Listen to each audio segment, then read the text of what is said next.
Hello, my dear students. Welcome back to my channel. Today we are going to learn an English poem of class 10. The name of the poem is Lochinvar, written by Sir Walter Scott.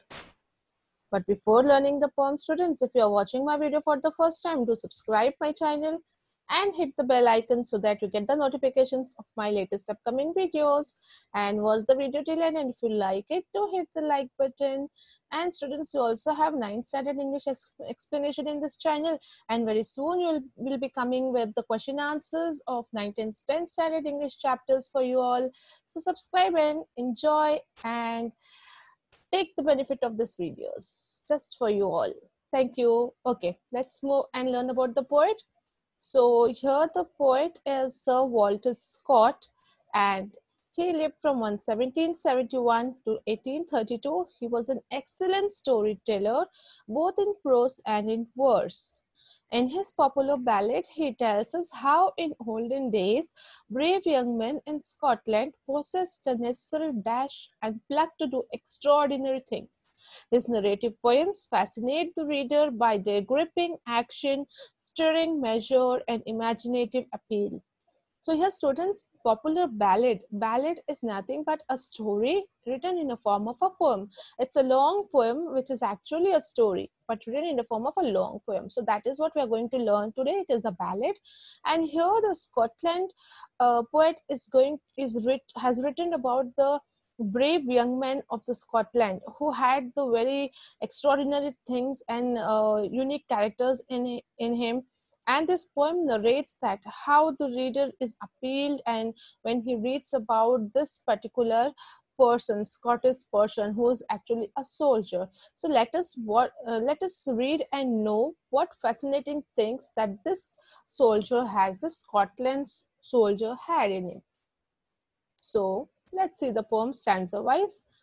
O young Lochinvar is come out of the west, through all the wide border his steed was the best, and save his good broadsword he weapons had none. He rode all unarmed and he rode all alone, so faithful in love and so dauntless in war, there never was knight like the young Lochinvar. So here the poet says that, oh, young Lochinvar. Lochinvar is a soldier here of Scotland, and he has come out of the west, means from very far away he is coming, and he's crossing all the borders, and he is just coming across. Your border is nothing but the place between England and the Scotland. So he's crossing all the borders in the areas and coming and doing all his best. And save his good broadsword, he weapons had none.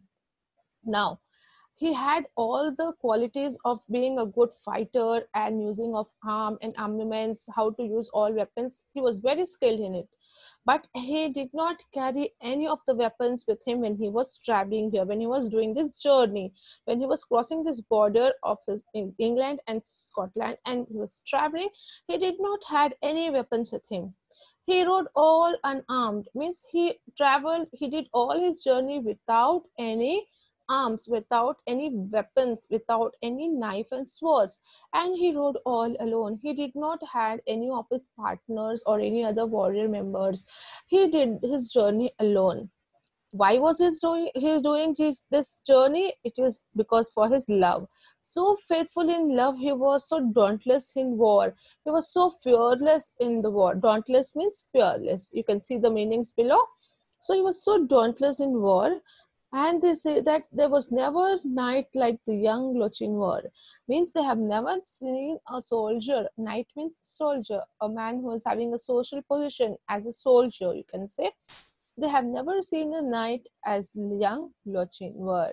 So here his quality, his uniqueness, his dauntlessness is shown in the first stanza. Let us move.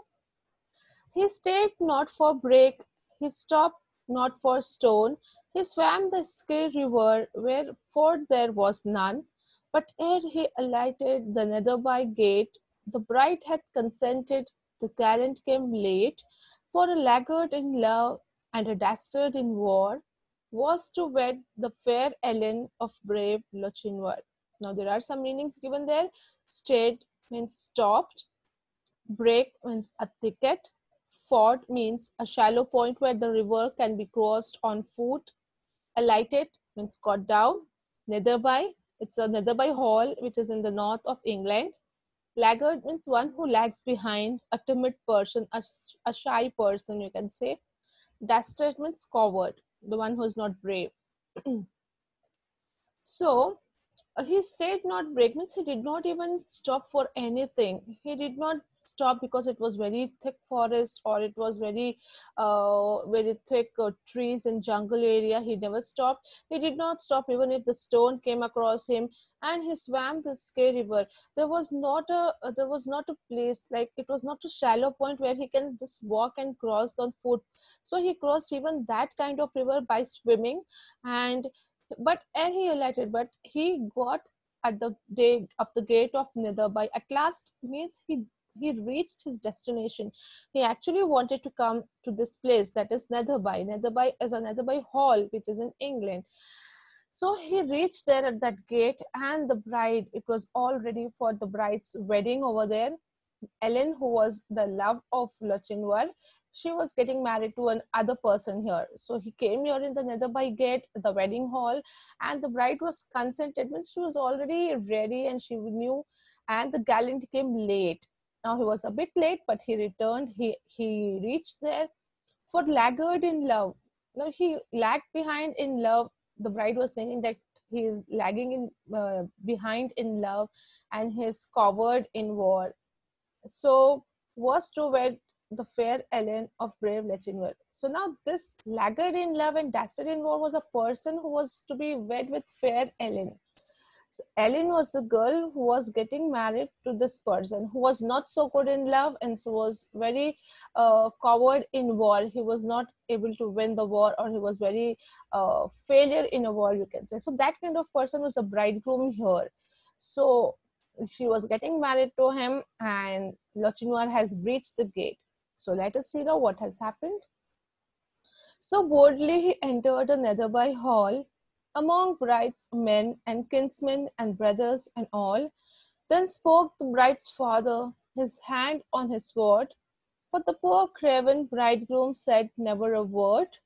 Oh, come ye in peace here, or come ye in war, or to dance at our bridal, young Lord Lochinvar? So here, when he came, very boldly entered the Netherby Hall now. Once he reached the gate of Netherby, now he entered very boldly, and there were all the bridesmen, his relative and kinsmen, close relatives of both bride and bridegroom, and brothers and all. The whole hall was completely filled with the relatives.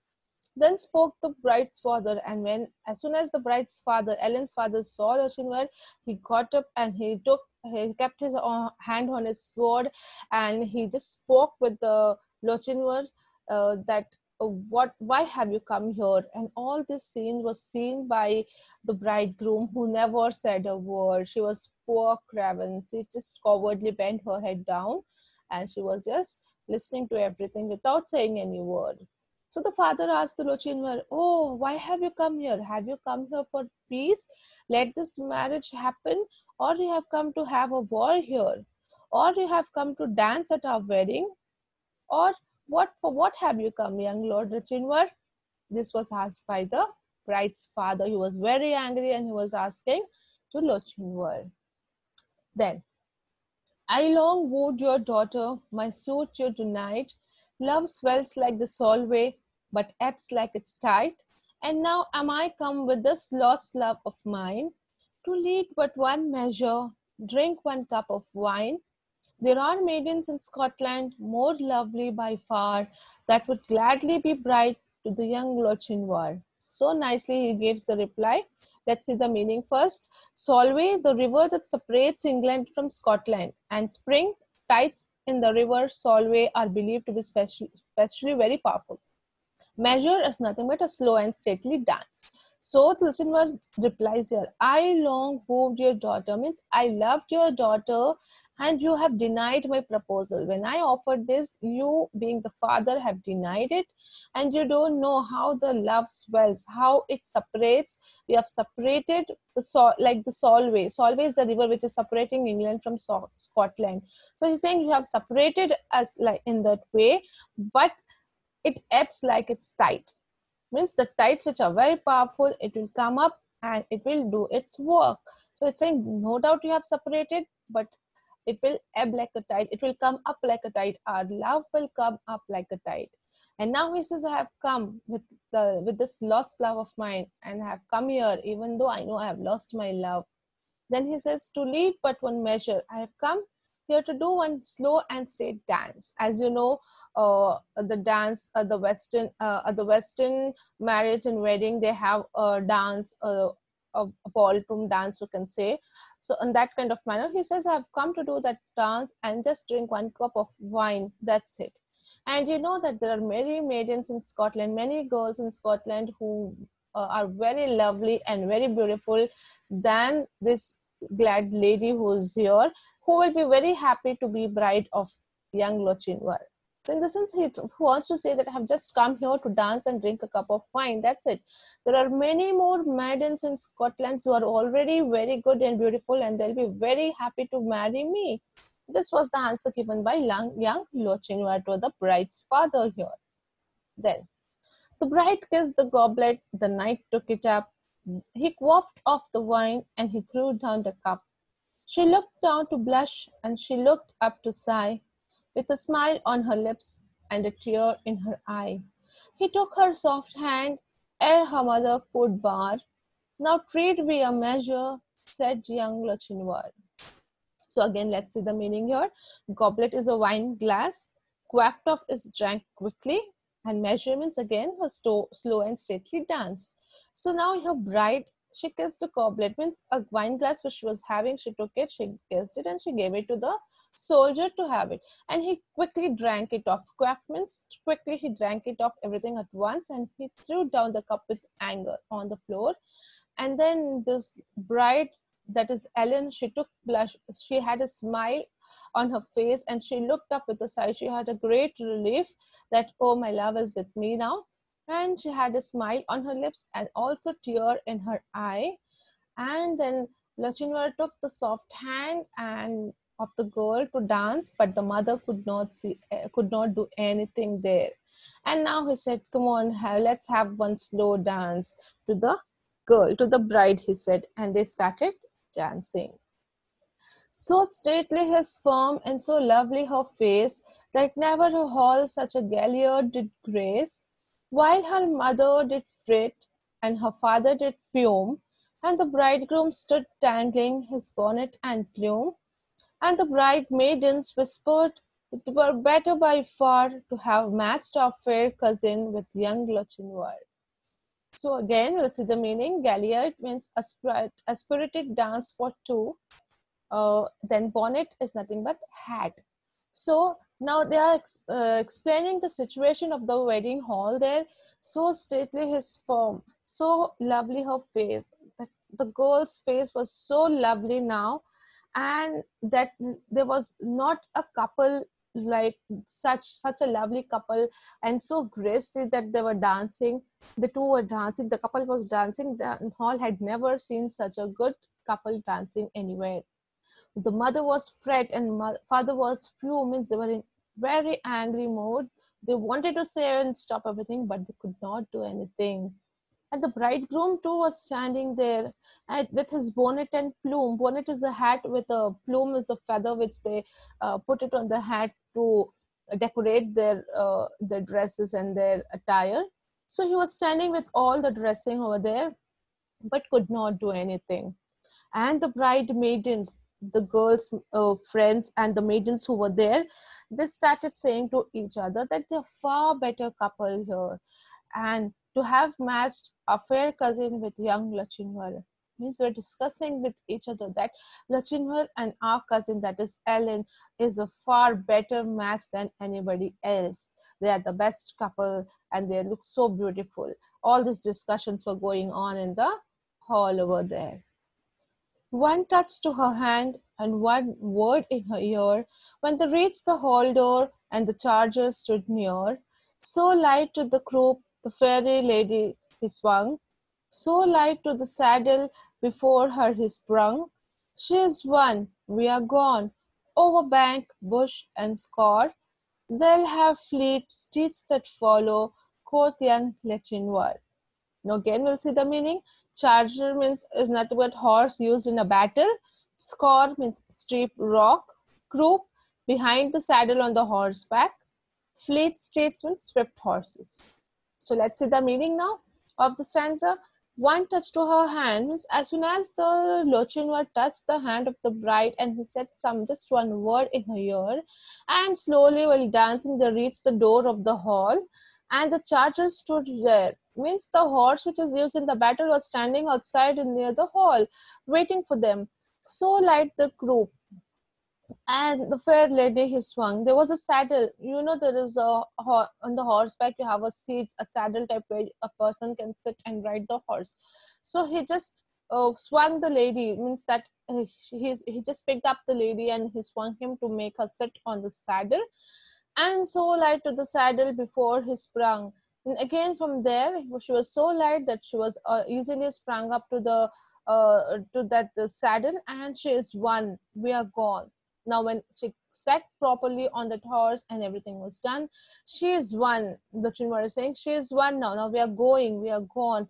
Over bank, bush, and score. We will cross everything, the banks of the river, the thick bushes, and the steep rock, whatever it is, we'll just have to move ahead.